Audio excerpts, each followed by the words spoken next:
Irmãos, bom dia. Hoje nós vamos chegar à nossa segunda marca do livro que a gente está estudando e eu acredito que será um estudo proveitoso. Nós vamos lidar com um conteúdo que é relativamente denso e que, em certos aspectos, tem suas dificuldades de se entender, assim como todos os conteúdos em qualquer ciência da qual nós nos aproximamos.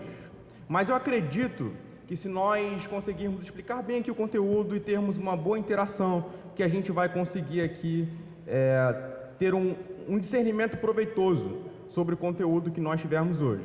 Então, entenda essa manhã aqui como se fosse uma dinâmica de sala de aula, por favor.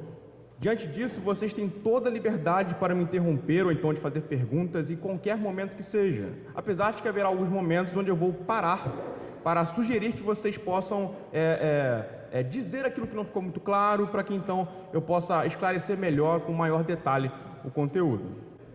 Eu perguntei a vocês de como foi essa conversão. O pastor André colocou suas palavras aqui, dizendo como foi a experiência dele com o Senhor nesse sentido. E eu percebo o seguinte: ao falar sobre a sua conversão, o pastor André narrou uma história.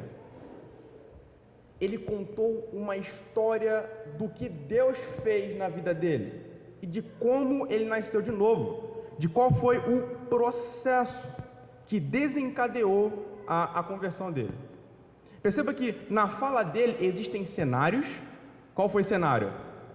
Faculdade, Novo Testamento, trem, e existem personagens. Sua esposa, Paul Washer. Perceba? Então é uma história, é nitidamente uma narrativa que ele trouxe para nós aqui acerca da sua própria conversão. Agora imagine que o pastor André, e acredito que com certeza ele falaria isso com muitíssima propriedade, dissesse da seguinte forma: bem, a minha conversão foi da seguinte maneira: eu estava morto em delitos e em pecados. A minha inclinação em relação a Deus era de total rebeldia, eu o odiava. Mas por decreto de Deus Pai, antes da fundação do mundo, o Filho de Deus encarnou, e assim ele foi o meu sacrifício substituto pelos meus pecados, recebendo a punição que eu merecia. Após isso, o Filho ascendeu aos céus, depois de ressuscitar gloriosamente, e enviou o Espírito Santo. E quando eu ouvi o Evangelho, o Espírito Santo me convenceu do meu pecado, e assim eu pude me abrir à possibilidade da necessidade de Deus. E então, Deus me mostrou o único meio possível de salvação, conferindo-me a fé verdadeira para crer. E esse meio de salvação era Cristo. Qual das duas respostas é a mais correta? Qual das duas respostas é essencialmente mais própria para definir a questão?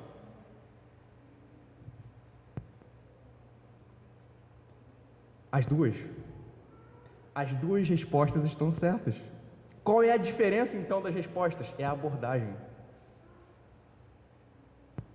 A mesma coisa foi dita, mas de formas diferentes. Uma de forma narrativa processual, a outra de forma dogmática, prescritiva. E é justamente disso que se refere à teologia bíblica. É exatamente essa diferença de conteúdo da teologia bíblica. É como se fosse basicamente o seguinte: a primeira resposta, que foi a resposta que o pastor André deu, é uma resposta descritiva. A segunda resposta que eu sugeri aqui é uma resposta prescritiva. A primeira narra, a segunda estabelece. A primeira pinta um quadro e põe de nós uma cena. A segunda nos dá dogmas e define doutrinariamente como a coisa funciona. A primeira é o como, a segunda é o que. A teologia bíblica, ela é o como da teologia. Ela é a narração do conhecimento de Deus no decorrer da trajetória da revelação bíblica.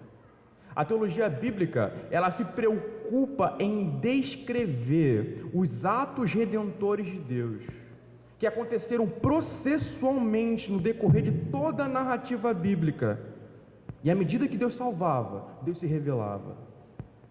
À medida que Deus intervinha na história do homem para resgatá-lo, Deus mostrava com maior claridade quem ele era. Ia ficando cada vez mais claro. Isso é teologia bíblica. Nossos propósitos hoje, no próximo slide, eu vou definir melhor a ideia de teologia bíblica, serão da seguinte forma. Em primeiro lugar, eu quero compreender o que a teologia bíblica é. Nós vamos compreender. Eu peço que vocês cuidadosamente possam interagir caso não entendam o conteúdo. Segundo, definir a estrutura da teologia bíblica. Ela também tem uma estrutura. Terceiro, aplicar o uso dela na leitura bíblica. E quarto, identificar os elementos da teologia bíblica. Essa será a nossa ocupação e preocupação aqui nessa manhã. Tudo bem? Podemos prosseguir? Indo um pouquinho adiante, o termo teologia bíblica é um termo comum e incomum ao mesmo tempo. E eu vou tentar explicar isso aqui para vocês. Ele é um termo comum porque a gente entende que toda teologia deve ser uma teologia pautada nas Escrituras. Todo fundamento teológico verdadeiro é um fundamento que se pauta no livro, na autoridade de Deus. Deus inspirou esse livro revelando a si mesmo. Portanto, nós não podemos fazer, por assim dizer, conhecimento de Deus sem a Bíblia. Então, toda teologia deve ser bíblica. Mas por que usar esse campo de abordagem, neste campo de abordagem, a expressão bíblica diferente de outras abordagens teológicas? Então, por exemplo, nós conhecemos a teologia sistemática. Seria a teologia bíblica mais bíblica que a sistemática, justamente por conta do nome que carrega? Não, na verdade não. Ambas se propõem a entender o conhecimento de Deus tal como está revelado na Bíblia. Mas a diferença está justamente na abordagem. E aqui eu gostaria de colocar para vocês algumas abordagens teológicas, só para que fique claro para a gente que existem abordagens distintas, e a teologia bíblica é uma destas abordagens da teologia, que também é fundamental para a nossa construção teológica. A teologia sistemática, vocês conseguem ver o slide bem? A claridade atrapalha, alguma coisa assim? De boa? A teologia sistemática se concentra na organização lógica da doutrina. Através dela, a doutrina é pensada em termos de dogmas e é cuidadosamente analisada.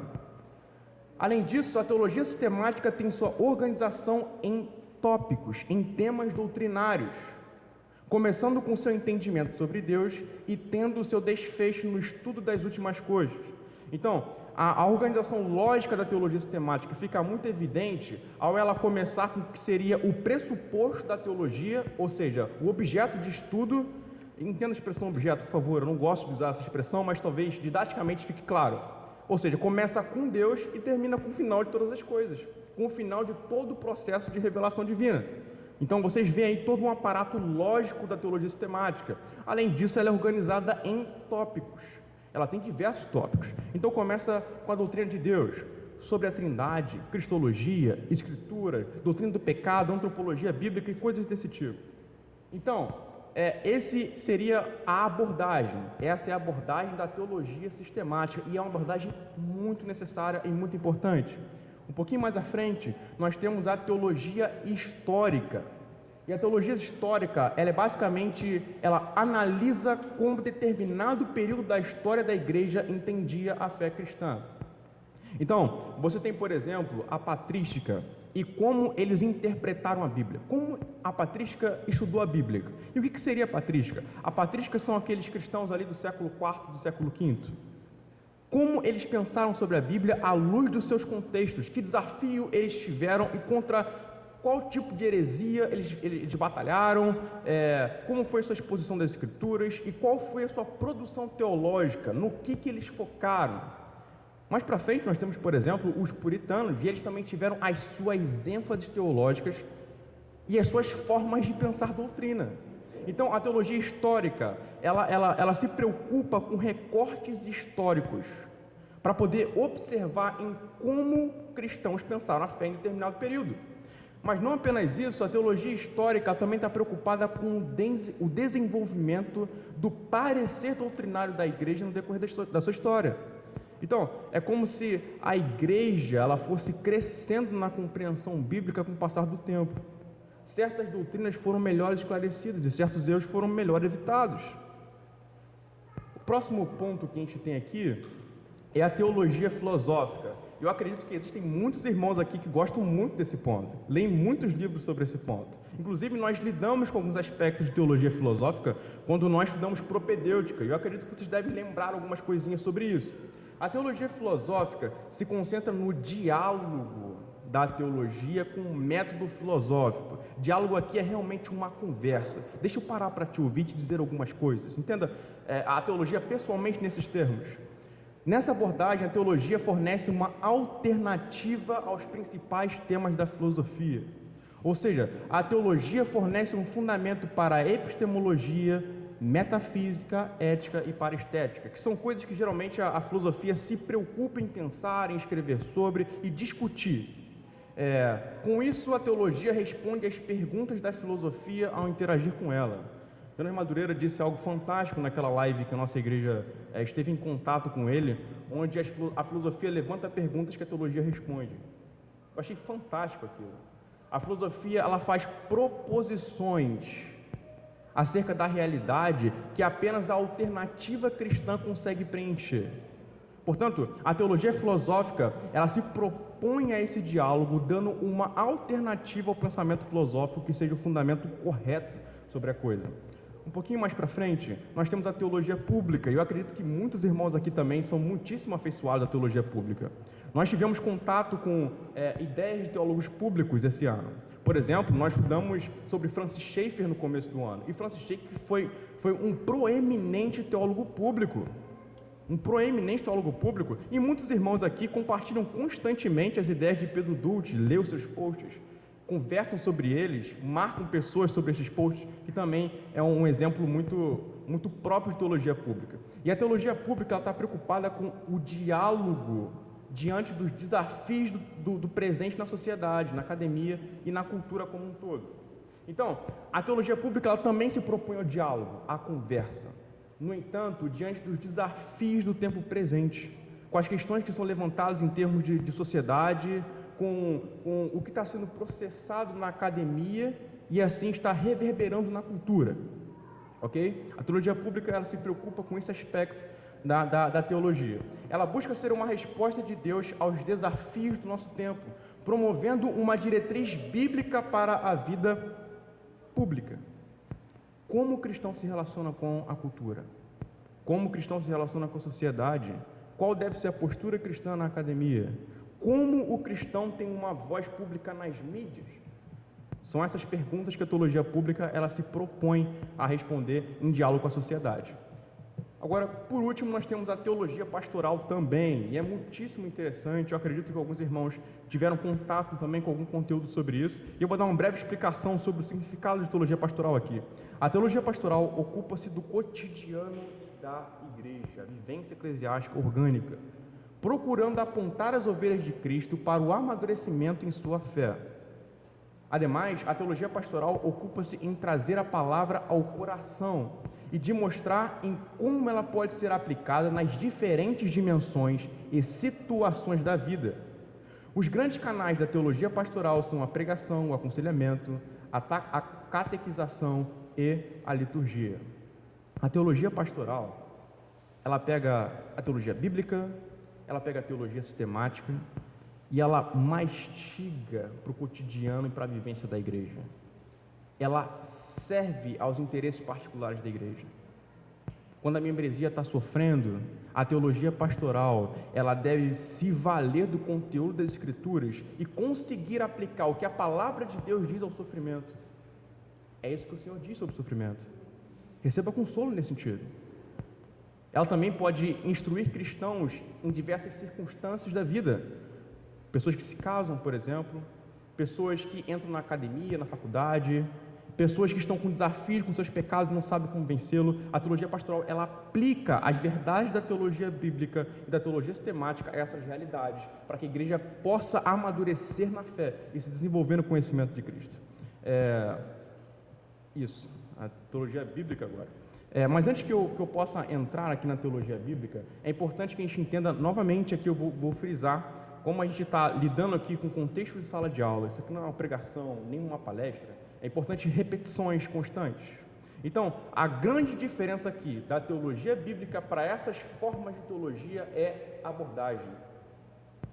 não é intrinsecamente conteúdo, porque em ambos os contextos, Deus é o objeto de estudo e as Escrituras é a autoridade.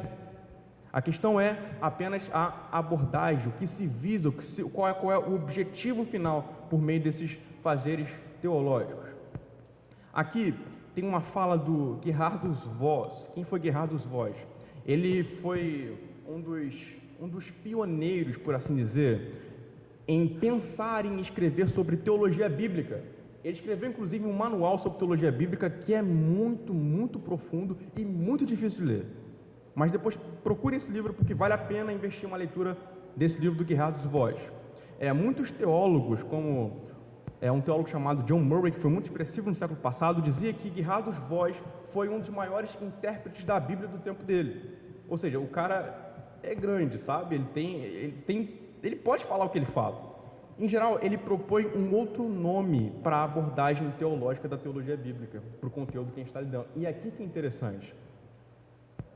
Ele faz isso justamente para mostrar que não significa que a teologia bíblica é mais bíblica que as outras, mas que outro nome pode ser cunhado justamente para significar o que ela quer significar. E olha o que ele fala aqui, olha que interessante.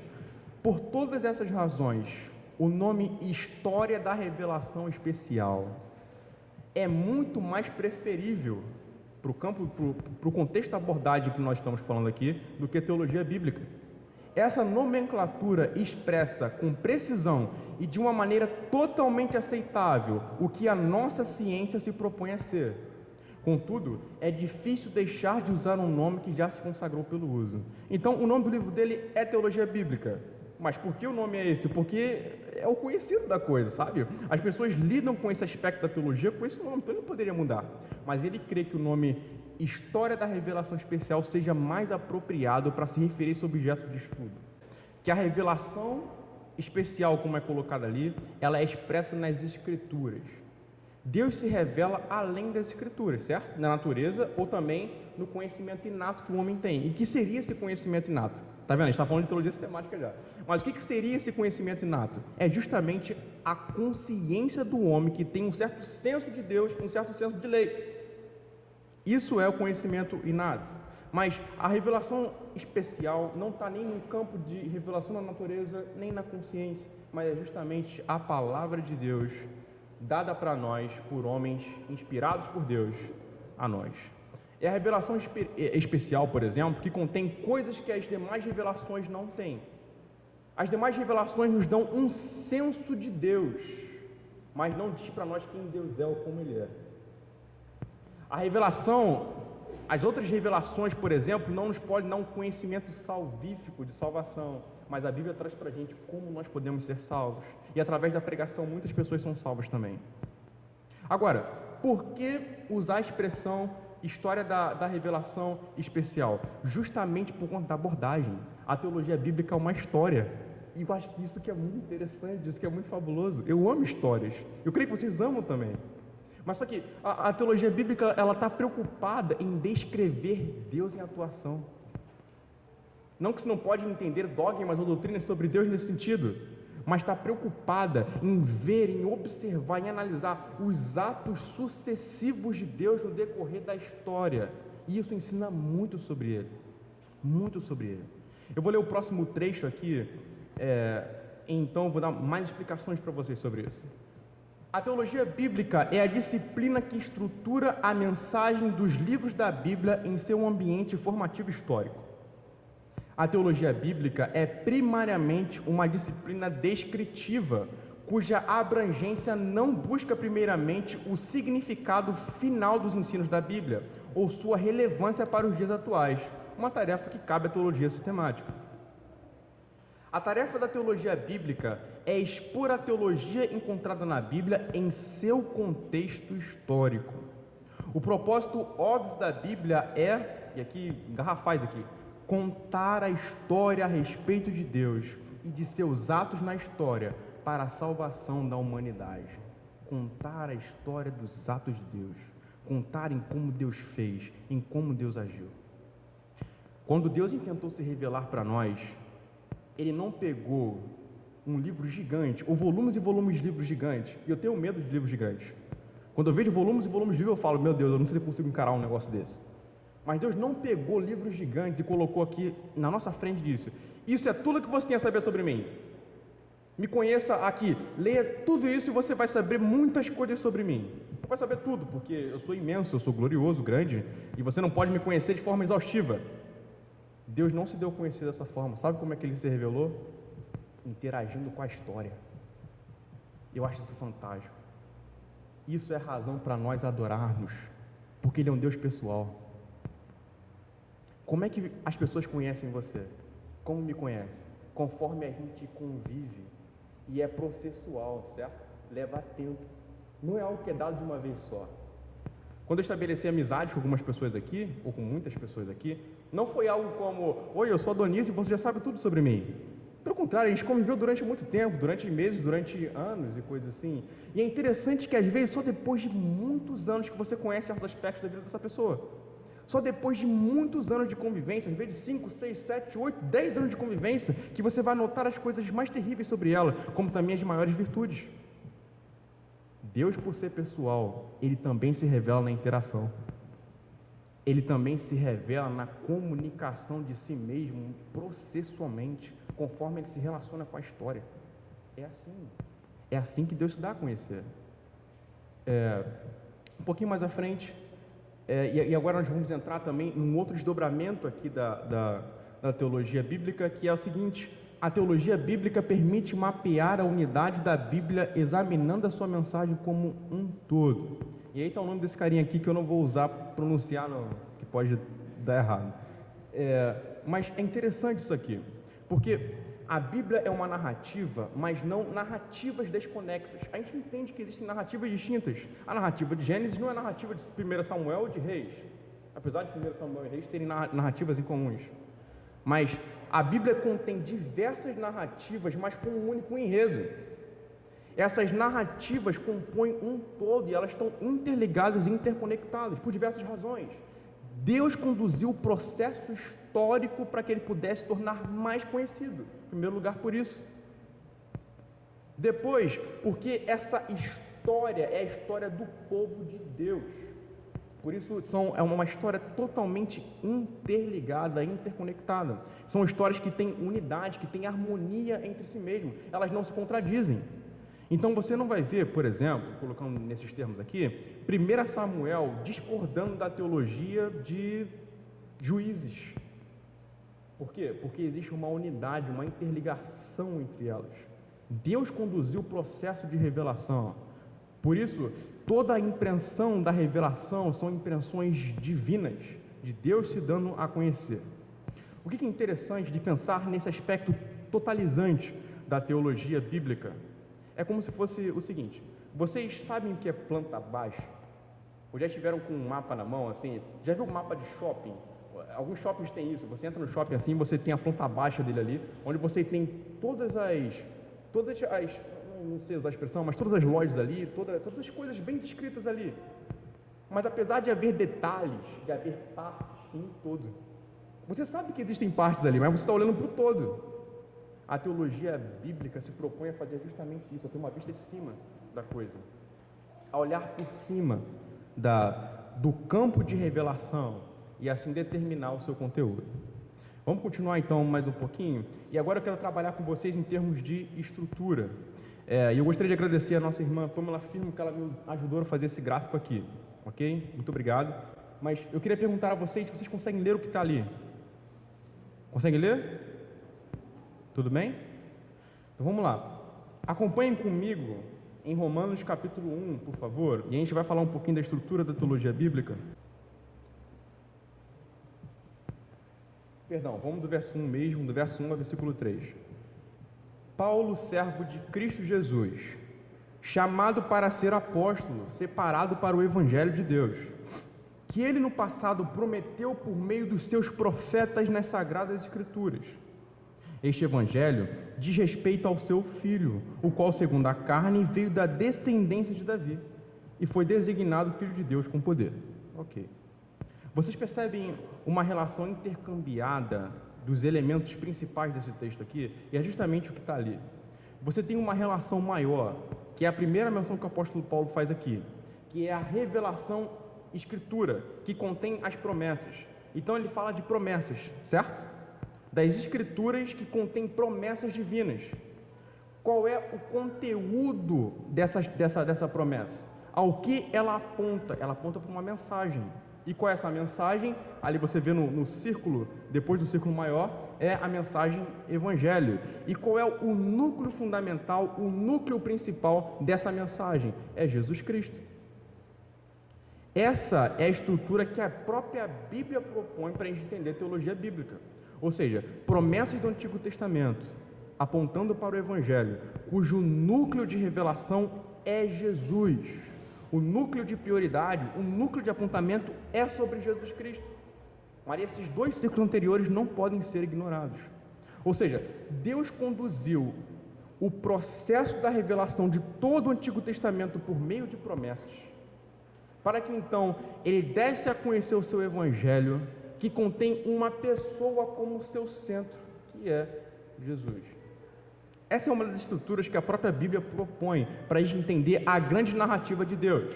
Mas não é a única estrutura que a Bíblia propõe.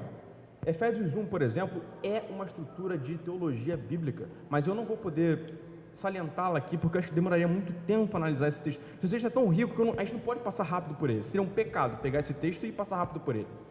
Mas eu acredito que esse texto aqui já dá para a gente uma estrutura geral da coisa, em 3 partes. Uma estrutura maior, uma média e uma fundamental, que é sobre Jesus. Então dá 4 palavras pelas quais todos os autores geralmente vão se basear para poder se referirem às suas obras de teologia bíblica. Nós podemos pensar em termos de progresso, a palavra progresso, a palavra revelação, a palavra redenção e a palavra história. Essas 4 palavras geralmente estarão presentes na abordagem de teologia bíblica. Vamos lá então. Essa aqui, acredito que seja uma estrutura que a própria Bíblia propõe, que é muito interessante. Observem, meditem nesse texto de Romanos, que isso é muito legal. Mas essa não é a única estrutura possível. Existem outras estruturas para a teologia bíblica que não são estruturas contradizentes em si mesmas, mas são estruturas que se complementam, que contribuem umas com as outras, ok? E que podem ser entendidas de forma intercambiáveis. Observem esse slide aqui. Outras estruturas gerais também nos ajudam a entender o desenrolar. Outra palavrinha chave aqui. Palavra-chave nos ajuda no entendimento. Desenrolar. Imaginem um pergaminho fechado, ele começa a se abrir assim. Quanto mais esse pergaminho se abre, mais coisa tem para a gente ler, mais coisa a gente entende.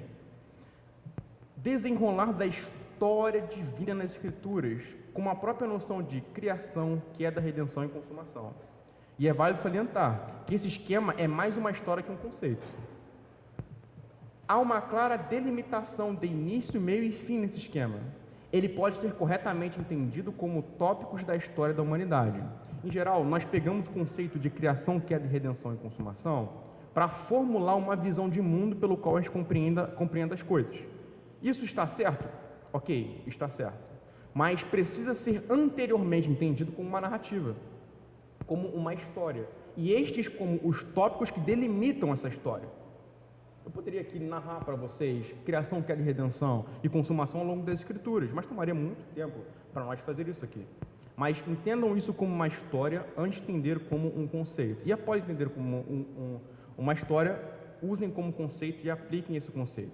É interessante pensar o seguinte também. Muitas visões de mundos no campo da filosofia e sociologia são construídas através da história. O marxismo ele tem fundamentos históricos para poder dizer o que ele diz. Quando se pensa em termos de lutas de classes e coisas semelhantes a essas, a gente pode dizer que são visões de mundos pautados naquilo que se interpretou acerca dos acontecimentos sociais. Ok? Vou dar uma resposta inicial sobre isso, mas se não for satisfatório eu posso pensar melhor depois, tudo bem? Mas eu acredito que pensar nesse processo como um processo de Deus transcendente e pessoal já faz uma diferença muito grande. Porque o processo evolutivo, ele é um processo, como o Schaeffer diria, que acontece dentro de um sistema fechado. Ou seja, não existe um transcendente que intervém na história. Só a matéria explica a realidade e ela se conduz sozinha. Agora, quando nós pensamos no transcendente pessoal, é alguém que está acima da matéria e que criou a matéria e que está conduzindo com as suas mãos o processo da revelação. Entenda, não é o processo da criação, coisas que a evolução geralmente se pauta, ou seja, o processo da origem das coisas, mas é o processo de se dar a conhecer.